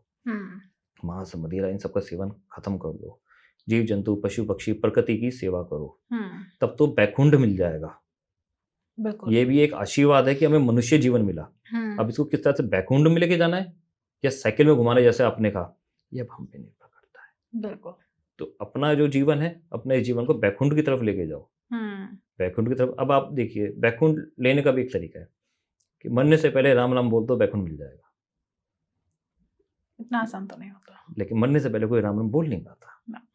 ईश्वर उसकी बुद्धि को, उसके शरीर को इस तरह से कर देते हैं ना कि बीमार हाय हाय हाय करता रहेगा, मरते वक्त भी सोचेगा अरे मेरा वो है, काम अटक गया, मेरा वो काम अटक गया, राम नाम नहीं बोलेगा। क्योंकि कहीं ना कहीं पूजा पाठ या फिर भगवान के ध्यान के लिए एक अवस्था को चुन लिया गया है कि पहले हम सारे काम कर ले, फिर एक 60 की अवस्था या एक 65 की अवस्था के बाद हम ये पूजा पाठ ध्यान। पर उस टाइम आपका शरीर कितना साथ दे रहा है वो भी तो डिपेंड करता है ना। इसलिए तो अपने जवानी ठीक करनी चाहिए। जवानी में गलत कर्म करोगे तो देखो, या तो जवानी में सुख भोग लो, बुढ़ापे में दुख ले लो, या फिर या जवानी में दुख ले लो, बुढ़ापे में सुख ले लो। जिन्होंने जवानी में दुख भोगा उनकी बुढ़ापे के अंदर मृत्यु, झटके की मृत्यु हो जाती है। बिल्कुल। बाथरूम गए, गिरे और मृत्यु हो गई। रात को सोए, सोते रह गए, मृत्यु हो गई। उनको तो बहुत अच्छी मृत्यु हो गई। जिन्होंने जीवन भर अपना दुख झेला, दुख दिया, सुख झेला और दुख दिया, उनका बुढ़ापा बहुत कष्ट में जाता है। बिल्कुल, बहुत कष्ट में। फिर वो राम राम नहीं बोल पाता, उसे बैकुंठ नहीं मिलता। वो तो अपना फिर जीवन चक्र में घूम गया, घूमता रहेगा, घूमता रहेगा। अच्छा, चित्रगुप्त भी ऊपर नहीं है, चित्रगुप्त भी यही है। यहाँ चित्र, यहाँ गुप्त। आपने जो कर्म करे वो उसी वक्त यहाँ पे नोट डाउन हो गए, नोट हो गए। ऊपर जाके नहीं होते, वो सब यही हो रहे हैं। यहीं पे ये बैठे हुए दोनों, और बैठे हुए उसी वक्त नोट करते जाने हैं, और नोट कर रहे हैं, उसी हिसाब से आपको फल देते जा रहे हैं, हाथ के हाथ, हाथ के हाथ लेते रहो, लेते रहो। नहीं तो लिख दिया आगे, ठीक है, आगे आपके आने वाले वक्त में आपको फल देंगे। इंतजार करते हैं 55 साल की उम्र का, 60 साल की उम्र का। अभी तो तेरे शरीर में ताकत है, पैसा है, मजे कर, बाद में देखेंगे तेरे को। ये होता है इसमें। नहीं, ये चीज है। सर, ऐसे अगर एक आप सलाह देना चाहते हैं एक नॉर्मल व्यक्ति को, क्योंकि वो अपने दिन की दिनचर्या कैसे करे या उस चीज में कैसे ऐड ऑन करे जिससे अपने कर्मों को भी ठीक करता चले और बुढ़ापा अच्छा निकले उनका। बड़ों की सेवा करो, माँ बाप की सेवा करो, परिवार का ध्यान रखो, सत्संग जाओ। सत्संग जाना बहुत जरूरी है, सुनना बहुत जरूरी है। बिल्कुल। भागो मत भेड़ चाल में, इधर भाग रहे हो उधर भाग रहे हो, भेड़ चाल में मत भागो, शांत जीवन जियो। सुबह पक्षियों को दाना जरूर डालो, दाना डालना बहुत जरूरी है पक्षियों को, उनका पेट जरूर भरो, चाहे 250 ग्राम डालो, 100 ग्राम डालो, पर डालो जरूर, लेकिन डालो जरूर। और सुबह वॉक पे अपनी पत्नी के साथ जाना चाहिए, वो बहुत जरूरी है। अगर सुबह वॉक पे अपनी पत्नी के साथ जाओगे ना तो जीवन में शांति भी बनी रहेगी। ओके, ये बहुत अच्छी रेमेडी है। अधिकतर पुरुष जो जाते हैं वो वॉक पे अपनी पत्नी के साथ नहीं जाते, वो अलग अपना ग्रुप बना के चले जाते, पत्नी सर घर पे लगी हुई है। उसमें कुछ समय के बाद क्या हो जाएगा कि पत्नी की जो चाल है वो थोड़ी टेढ़ी सी हो जाएगी, चलने फिरने में थोड़ी क्षमता कम हो जाएंगी उसकी। सुबह से पत्नी के साथ वॉक पे जाओ, उसमें क्या होगा, जो दिन भर की बातचीत है, पुरानी दिनों की बातचीत है, जो भी मन में कुछ उलझन है, वो सब ना सुबह सुबह वो हो जाती हैं पूरी। वक्त मिलता है आपस में बात करने का, वक्त मिलता है, सबसे बड़ी बात है वक्त मिलता है, उसमें फिर दिन ठीक जाता है। पत्नी का प्रेम भी अच्छा मिलता है कि हाँ भी चलो पति सुबह गया, अपने मन की बात कर ली, तो उसमें दिन भी अच्छा जाएगा। छोटी छोटी चीजें जो हमारे पूर्वजों ने हमें सिखाई, अब नहीं मान रहे हम लोगों ने, हमने नहीं किया, तो उसका भुगतान हम कर रहे हैं आज के वक्त के अंदर। बिल्कुल सही बात है। जैसे पूर्वजों पहले नाम रखते थे राम, श्याम, गोपाल, इसलिए रखते थे कि मरने से पहले राम राम बोल, बच्चे के नाम पे राम राम तो बोल देगा, सही बात, बैकुंठ मिल जाएगा। हाँ। वो भी नहीं रखते अब तो।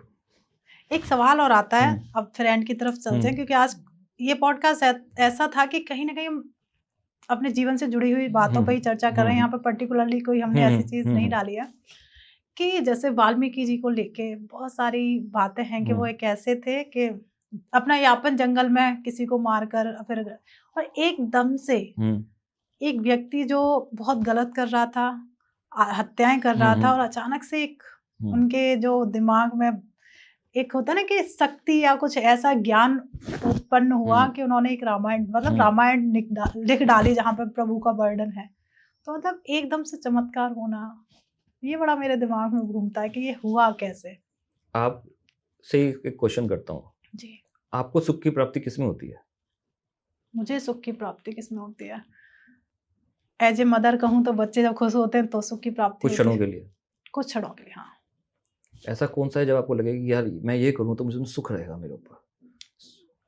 मुझे सबसे ज्यादा अगर देखा जाए सुख जो मिलता है वो जब अपने घर में, जब मैं ये अध्यात्म से जुड़ी हुई चीजों को ज्यादा फोकस करती हूँ। 1 घंटे का शो है, खत्म हो जाएगा, मतलब ये शो नहीं, मैं घर पे ही मुझे जो पढ़ने में मौका मिलता है मैं पढ़ती हूँ, मुझे वो आनंद, 10 मिनट पढ़े, आधा घंटा पढ़े, खत्म, वही आनंद आता है। बस वो आधे घंटे का सुख है। पूरा अभी तक नहीं मिला, मैं एक्चुअल वही। वाल्मीकि जी ने जीवन भर का सुख ले लिया। उनको जो सुख लिया, जो उन्होंने सुख पाया, जो उन्होंने समझा कि मेरा सुख इसमें है जीवन भर का, इसलिए उन्होंने रामायण लिखी। ये सुख उन्होंने जीवन भर का पाया। आपके ही जवाब में, आपके प्रश्न में ही आप ही का जवाब है। ये हर किसी को सोचना चाहिए कि उसको सुख किस में है, बिल्कुल। उस सुख की तरफ भागना चाहिए, उस सुख को पाने के लिए ना वो वक्त निकाले अपना। हम्म। वाल्मीकि जी ने अपना पूरा वक्त रामायण में दे दिया, हम्म। भक्ति लीन हो गए, उन्होंने सुख को पा लिया, बैकुंठ पा लिया। पा लिया। हम नहीं पाते, हम लोग उसी में लगेंगे क्षण भर के हम सुख के लोग लिए। गृहस्थ जीवन में फंसे हुए हैं ना। तो गृहस्थ जीवन वाला भी तो योगी होता है। गृहस्थ जीवन का क्या इंसान योगी नहीं होता? वो सबसे बड़ा योगी है। हमारे इतने महर्षि हैं, क्या महर्षियों ने शादी नहीं करी? सबने किया। फिर क्या वो योगी थे? वो बहुत बड़े योगी थे। उन्होंने गृहस्थ जीवन के अंदर उन्होंने बहुत कुछ हासिल किया, वो आज भी जीवित हैं। उन्होंने क्या नहीं किया? तो इसलिए गृहस्थ जीवन भी है तो, लेकिन तरीके से करो, समय निर्धारित करो, परिवार का, ईश्वर का, हर चीज का समय निर्धारित करना चाहिए। उस समय निर्धारित के हिसाब से कार्य करो। जीवन में आए हो, एक ही बार मिला है ये जीवन, करोगे तो बैकुंठ पालोगे, वरना भटकते रहोगे, तंत्र मंत्र यंत्र में भटकते रहोगे, यहाँ पे अघोरियों में, तांत्रिकों में, वशीकरण के अंदर भटकते रहोगे, कर्ण पिशाचिनी में, यक्षिणी के अंदर। नहीं, सही कह रहे हैं आप। सही एक तरीका, मतलब एक समय निर्धारित करना चाहिए, एक टाइम टेबल बनाना चाहिए, उसके अकॉर्डिंग। पूजा भी जो होती है वो एक समय पे होती है। अगर आपने सुबह 6 बजे का समय लिया तो सुबह 6 बजे ही पूजा। ईश्वर जो चलता है ना, वो चलता है आप कितने ज्यादा समय के पाबंद हैं। आप ये नहीं कि पूरे दिन आप कभी भी बैठ के पूजा करने बैठ गए। अगर आप 6 बजे पूजा कर रहे हो तो आपको 6 बजे डेली पूजा करनी है। आप 6 बजे डेली पूजा करने बैठ जाओ, फिर वो ध्यान देंगे। अब आप देखो, वही लोग मंदिर जाते रहते हैं, फल नहीं मिल रहा। अरे भाई, ट्रैफिक है बहुत बड़ा, इतने ज़्यादा लोग हैं, आप कैसे उनको पार करके आगे चले जाओगे? ईश्वर कैसे सुनेंगे आपकी बात? नहीं सुनेंगे। उनको सुनाने के लिए कुछ तो करना पड़ेगा ना। कुछ करने के लिए उनको कुछ अपनी स्पेशल चीज़ दिखानी पड़ेगी ना। स्पेशल चीज़ दिखाने के लिए एक समय निर्धारित करो, यहाँ पे मुझे इस समय ये पूजा करनी ही करनी है बस। सुबह 6 बजे 7 बजे, इससे ज़्यादा लेट मत करो। सुबह 6 बजे 7 बजे अपने पूजा करने बैठ जाओ, करनी ही करनी है। 5 मिनट का ऊपर नीचे हो जाता है, अपना पूजा करो। आप 15 दिन करो, 1 महीना करो, 2 महीना करो, वो आपकी बात सुनेंगे। आपको किसी के पास जाने की जरूरत नहीं है। ईश्वर से बढ़ के कलयुग है, कलयुग में ईश्वर बहुत आसानी से मिलते हैं। बिल्कुल, इसमें दूर भागने की जरूरत नहीं है। आपके मन में ईश्वर है, ढंग से करोगे मिल जाएंगे, बात भी सुनेंगे। क्या बात है सर, काफी देर हम चर्चा करते हुए हो गई। और ये पॉडकास्ट ऐसा है, जो भी सुनेगा उसके जीवन से रिलेटेड है। बहुत सारे उसके सवाल ऐसे होते हैं, क्योंकि ये मन के सवाल थे।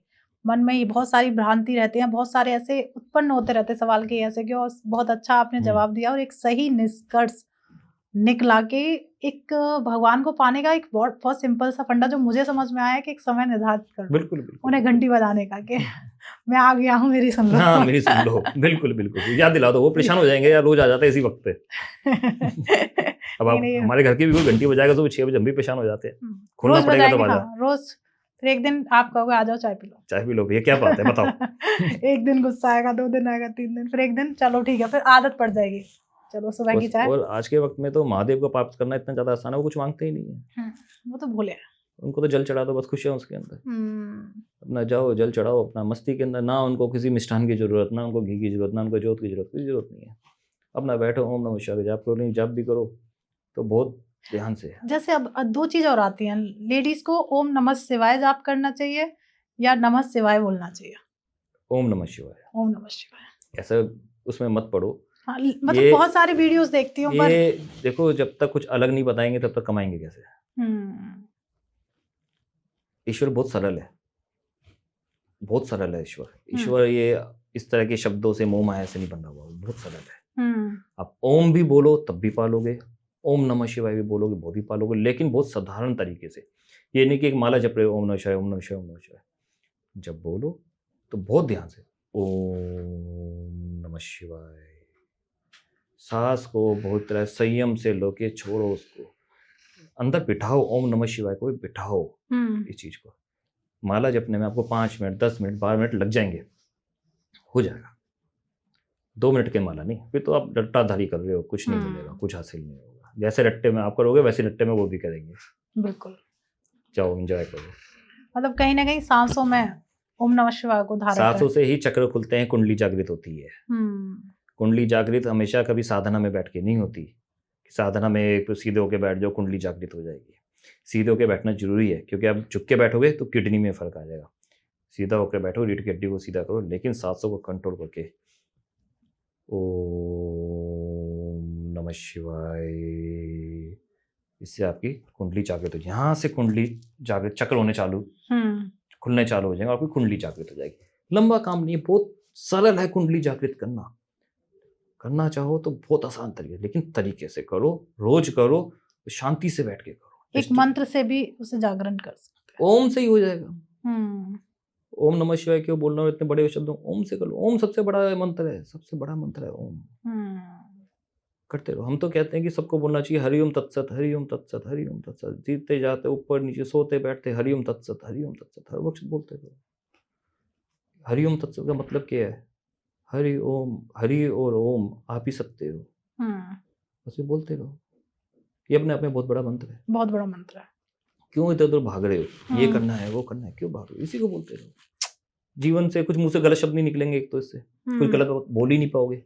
हर वक्त बोले हरिओम तत्सत, हरिओम तत्सत, हरिओम तत्सत। किसी को गाली नहीं दे पाओगे, किसी को अपशब्द नहीं बोल पाओगे, दिमाग में कुछ गलत विचार नहीं आ पाएंगे। कुछ गलत आ भी गया तब भी हरिओम तत्सत, हरिओम तत्सत, हरिओम तत्सत, हरिओम तत्सत बोलते रहो, बोलते रहो, बोलते रहो। पालोगे, बैकुंठ पालोगे। क्या बात है, मतलब बहुत अच्छी, मतलब एक रेमेडी ही समझ लीजिए अपने जीवन को एक सही मुकाम तक ले जाने की। बिल्कुल बिल्कुल बिल्कुल।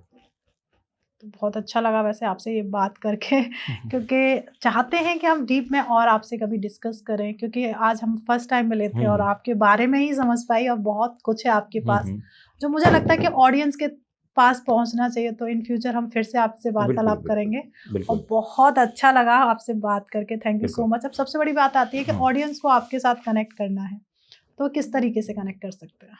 फ़ोन के द्वारा कनेक्ट कर सकते हैं। बाकी अभी ये शक्ति हमारी, ये थोड़े के ऊपर जो शक्तियाँ बंधी हुई हैं, अघोर शक्तियाँ, पीछे तांत्रिक शक्तियाँ, तो जिनको बांधा हुआ है, इसको अभी हम तोड़ रहे हैं। इसको तोड़ लेंगे फिर तो जग जाहिर हो जाएंगी चीज़ें, इस शक्ति को जग जाहिर हो जाएगी।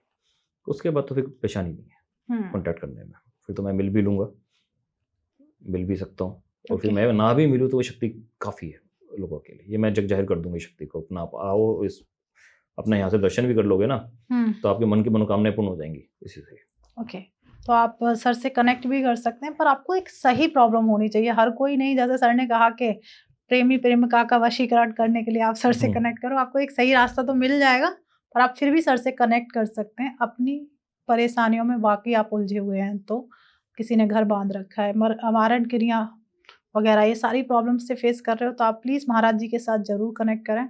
और ये पॉडकास्ट जितना ज़्यादा हो जाए अपनी फ्रेंड्स और फैमिली के साथ ज़रूर शेयर करें। और आपके मन में भी बहुत सारे ऐसे सवाल आए होंगे जहां आपको लगता है कि मुझे महाराज जी से ये बात करनी चाहिए थी, वो मैंने नहीं की, पर आपके लिए वो कमेंट बॉक्स खुला हुआ है, भर भर के कमेंट करिए, उसका आंसर आपको मिलेगा।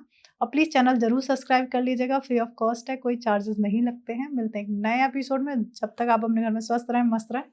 राधे राधे।